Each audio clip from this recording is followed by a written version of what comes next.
সত্যি কথা বলতে বাসের থেকে ট্রেনের ট্রাভেলটাই আমার বেশি পছন্দ।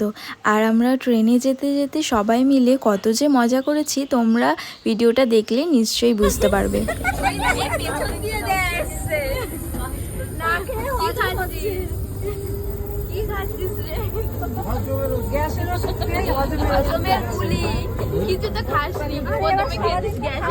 খারাপ না ও গ্যাসের ওষুধ খেয়ে এখন আবার হজমি খাচ্ছে।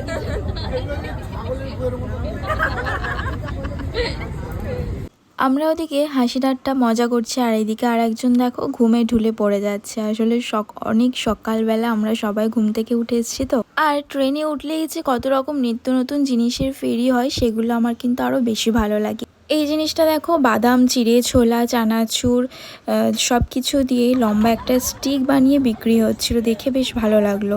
এটা যেহেতু লাঠির মতো লম্বা তাই এটা দিয়ে সোমরাজ যেহেতু ঘুমাচ্ছিল ওর মাথায় খোঁচা মারছিলাম। ট্রেন থেকে নামার পর দেখা গেল দিদির ব্যাগটাই নামানো হয়নি।